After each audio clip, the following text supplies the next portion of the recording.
we're going to look at is ethics progress reporting. In REGIS, it is referred to as a milestone, so I'll make sure I try and clarify that because a bit of habit, I'm used to calling it milestones in the system. So if you're not familiar, what is a progress or a final report? It's a standard condition of HREC approval, and that is that an annual progress report is submitted for review by the approving HREC. In REGIS, progress reports are processed through milestones. The coordinating principal investigator and anyone with edit access or edit and submit access can complete the reports, but currently we want the CPI or delegate who can submit to submit those progress reports. Really, really nice and easy on the screen. We've got top 5 milestones due. This is your best friend when completing your progress reporting. What you can see here is the most overdue milestones I have here. So it's 5 at a time that will be listed here. As you can see, mine are quite overdue. I'd be getting in trouble from my office, I think. But what we see here is a list of 5 milestones at a time. So because I have governance access, I've got some governance related ones there if you're wondering what they are. And what will happen is you'll see your most overdue, due, or pending milestones in this section. Obviously, the most overdue are apparent here, and these are the ones you want to knock off first anyway. Once I submit one of these milestones, they'll pop out of this list, and the next overdue, due, or pending will pop into the list. So it's going to put all of your milestones in there, starting with the most overdue, so the ones that really need to get done, all the way through to your ones that are upcoming. What we can see on the screen as well, we added the identifiers into this section as well. So previously it was just showing you what milestone was due. We've listened and we've added the identifiers as well, so you know which study it's related to. These are all impending because that means they haven't been submitted yet. So that's their status. They need to be submitted. You can see the due date. So this one obviously is really bad for me. It's that many days overdue. So you'll be able to see when it's due, if it is overdue by how many days, and pretty nice and clear on what you need to action straight away. There are a couple of ways you can locate and access your milestones or your progress reports in this instance. The quickest and easiest way is utilizing this top 5 milestones due. Okay, it's the best way, in my opinion, to go ahead and do that. And all we would do would be clicking on that. It's going to take us directly in there. So I'll just show you what I mean by that. So it's one click and it gets straight in there. And what we can see, this is the progress report. I'm not going to use this one, guys, because I have one set up, but this is an example of what we're going to see. So like I said, clicking on it from our homepage, and just a tip, guys, if you ever want to navigate right back to your homepage or your landing page, clicking on this Research Ethics Governance Information System in the top left-hand corner. Yep, I don't want to save anything in here. It's going to take me back to my homepage. So this, in my opinion, guys, is your quickest and easiest way to access your milestone. It's one click. It again will show you the most overdue, so the most urgent one to complete. Because I made mine for training, so it's very, very new, it's definitely not going to sit here because these ones are way overdue. What I would need to do is I have to locate my project and find it from there. So I'll show you this way as well. Just again, highlighting this is probably honestly the best and easiest way for you to get to your milestone. What I can see is I can see my study here. This is a rotating list of my top 5 projects in the system, anything I've recently worked on. If I have more projects that I need to look for and it's not sitting here, I haven't worked on it recently, I could select view all the projects at the top of the screen, but I can see it here. So I'm going to make life really easy for myself. I'm just going to click on this identifier here. This is the project identifier, so the PID, and that's going to take me to the overall project details. From here, and I like to keep this a little bit collapsed. From here, I know that it's related to this ethics project because it's a progress report for ethics. So all I do is click on the identifier here. That's going to take me into the project details. And from there, I select milestone at the top of the screen here. Before I do click that though, I just want to point out if I've had any requests for information for a milestone, as you can see I do, it will show here as well.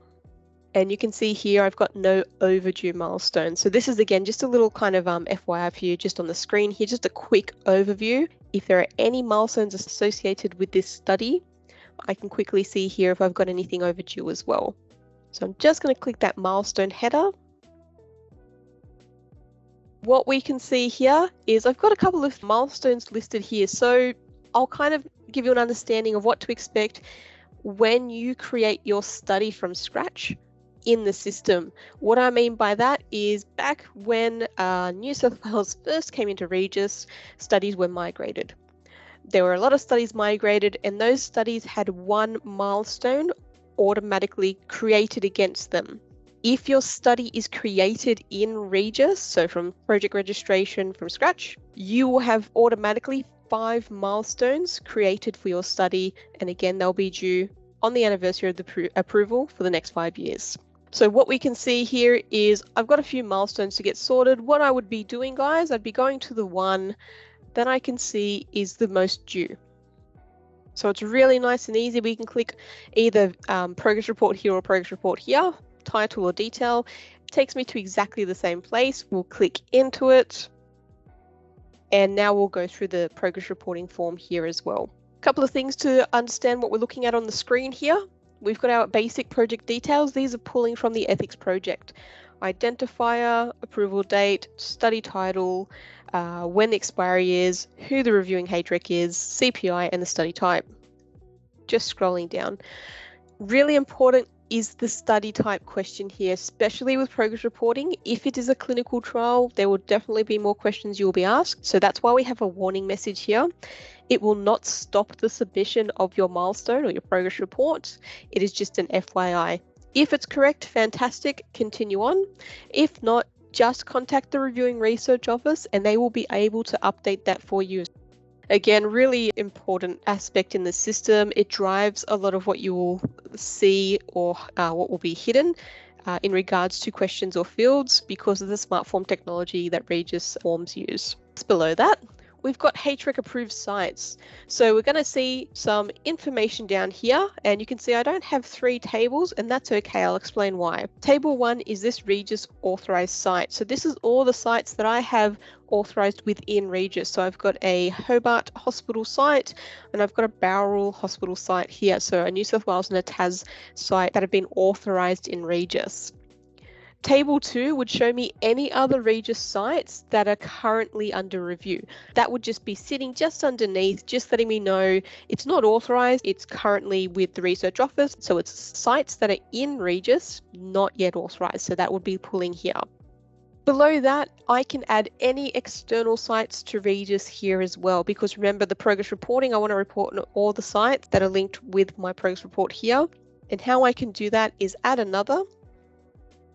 I'll put the external site identifier, external site name, I'll choose the appropriate status, and I'd put the external PI name there as well. I can add as many as I need to, as appropriate to my study. If I've added one too many here, which I have, I can just use that little bin icon. That just removes those extra rows. But again, as many external sites as appropriate to your study, you can add here. Once we've done that, so we've got some basic details pulling here. I don't have to add anything further on this page. What I'm going to do is go to the next page. What we can see here is study status. What we want to do is we want to choose the most appropriate study status. If a study is closed, post-analysis, abandoned, or terminated, a final report needs to be completed. And I'll just get you to keep your eye on the left-hand menu here. We can see a final report has generated. So any of these 3 statuses, closed, post-analysis, abandoned, or terminated, will indicate a final report is required.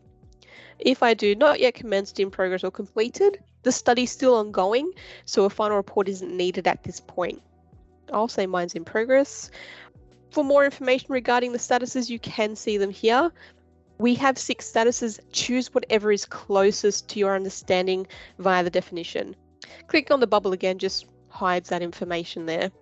So I just want to be really nice and clear here, guys. This is an estimated completion date, okay? There's no right or wrong answer. It's just an estimate, okay? So don't be too kind of nervous about having to put in a firm set date.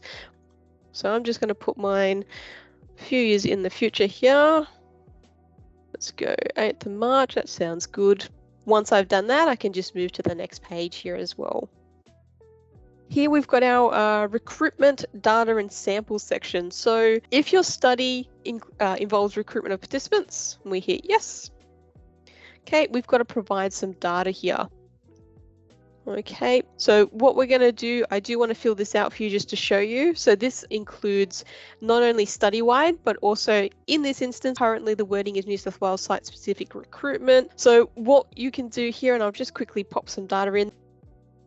So again, that's study-wide data there, and then we've got our specific state recruitment data here. I will speak from a New South Wales perspective. New South Wales now requires a single statewide annual report form for ethics and governance reporting. So that's why we need this specific section completed at the time of being submitted to your HREC. What you can see here is each authorised site in REGIS is indicated here. So Royal Hobart Hospital, which was on my front page, as well as Bowral. So I had those two sites and they're pulling here. So a lead site can collect this information and enter it on behalf of each site, or the ethics project could be shared with site PIs or site users, and they can enter their own data, and then that access can be taken away. Whatever works easiest for you guys when you're completing this particular form. So again, I'm just going to put some data in here, guys, because I want to make sure I can get this form put through and it looks good. Again, it's just dummy data. Just making sure we can get through the form in a nice time. So again, those two sites I've added here, I'm providing data for them as well. Once I've completed the data on this page, again, remembering red asterisks are mandatory fields. So every section on this page we can pretty much see is a mandatory field. We go next. Just an FYI, guys, you won't have this validate button. It is just for me when I do testing. You won't have that in production, your day-to-day REGIS. You will have the preview, which downloads a clean copy of this form you're completing, or this milestone. Saves your progress. Next page. Previous goes to the previous page.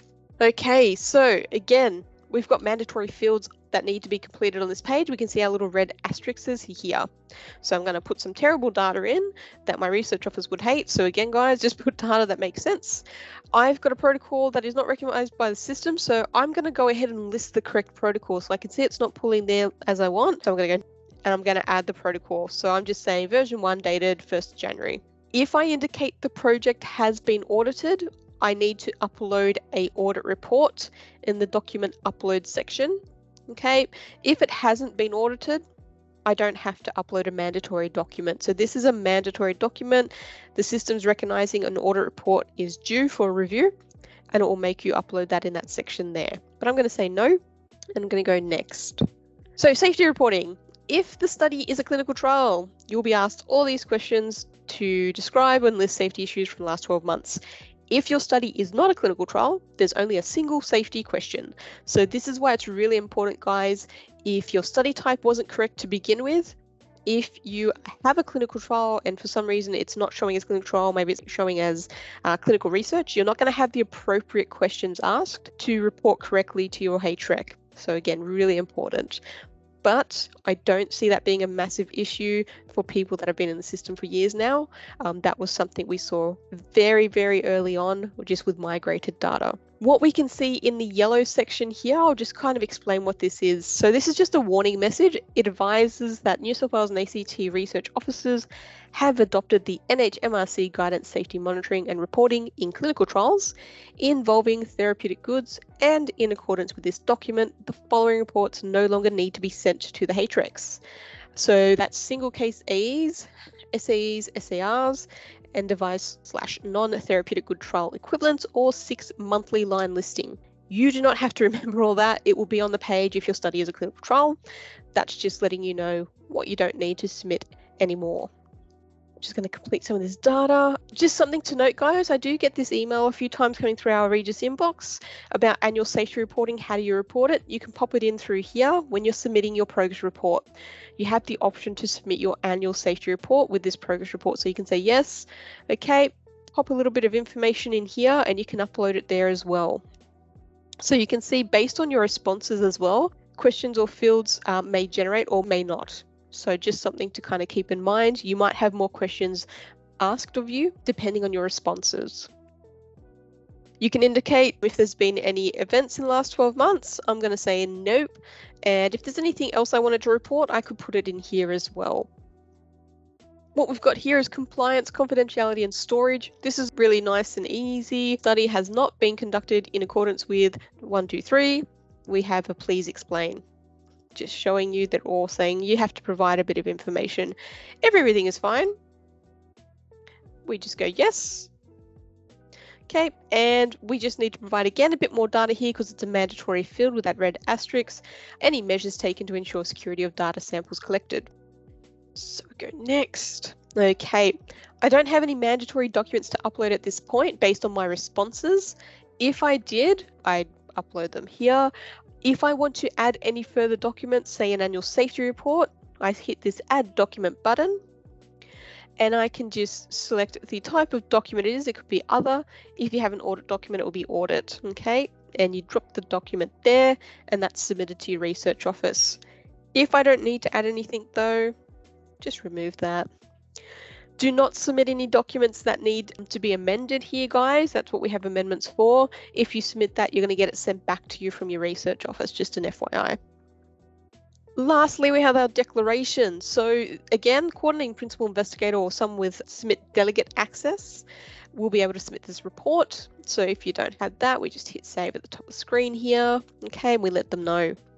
Once this is submitted, it will be submitted to the HREC that is going to be reviewing it. Once they note it, it's automatically submitted then to each authorized site listed in REGIS. So that means that your site PIs in REGIS don't have to then resubmit this with the approval to each of their site RGOs, so research governance officers. So nice and easy. That's the automation we're seeing in the system. The system will do the work for you. Submit once through here. Once it's approved, the system will automatically share it with each related PI's RGO in the system, and they'll review it. If they have any information, they'll contact the PI directly and they can provide information back. But that's how it works in the system with that flow. They don't have to then create a progress report to submit. It's all in the system there.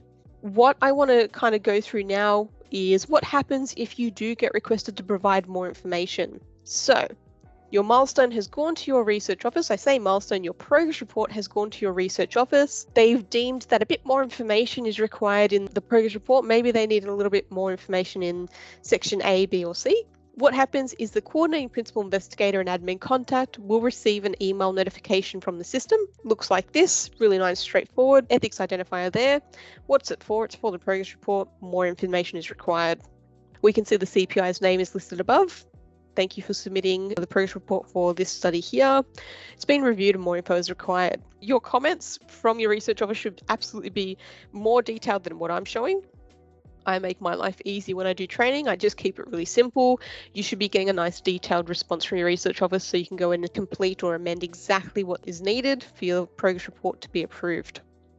I've got a deadline here, fantastic. I'm going to figure that out. Got some guides here to help you walk through if you're not familiar with resubmitting or responding to requests for information for progress reporting. So we've got a QRG as well as a short video. And if we click on these links, what happens is it takes us to the project details, and then we go and find the milestone in the milestone section there. This just lets you know what's going to happen upon resubmission, when a final decision made, and how you're notified, which is via the email. So I'll just close that. I'm already in this section, guys, and I can see that I've got a revision here. With progress reports or milestones, it says revision, and that just means it's a request for information that's been sent to you. So you need to go and action that one. Revision is if you've had a request for information, so you need to make a revision to that progress report. Just to help with a bit of the wording here, it's a little bit different. Received means it's been submitted to your research office. Revision, it's come back to you. These ones are not actioned, that are pending. Really nice and easy, guys. Again, ethics identifier, the progress report accessed either way. We can see the HREC details here, the status of the milestone, how many days are remaining, when it was due. So ignore my due dates because obviously I've just created these fresh for training, so they're not really due at all. So again, I just click on either, and it's going to take me into a progress report that I've recently submitted and has come back with a request for information. So just scrolling down, so we can see the details are already pre-filled here. Okay, what I would do, guys, I won't go through the whole form again. I'd go say to example, I was told to provide more information in the progress summary section. Okay, really straightforward. We're just editing or adding, amending whatever is required per the request from our research office. So again, okay, maybe I had more measures here. Okay. If I needed to upload something again, guys, really nice and easy. We don't have too many document types associated with our progress reports because you're only really uploading an audit or possibly something related to the safety progress within this progress report, and you'd use other and you'd upload your document there. So not too many document types there, but that's where you'd upload a document. Once I was happy with that, nice and easy. If I'm the CPI or anyone with delegate access, I'd hit submit, and that's going to go back now to my research office. So really straightforward because we've just gone through the progress reports. It's exactly the same thing. We're just going back into that form that's now editable, and it's gone back to my research office. So received again, guys, means it's been received by your research office. So as soon as you hit submit, the system automatically sends it straight away to them.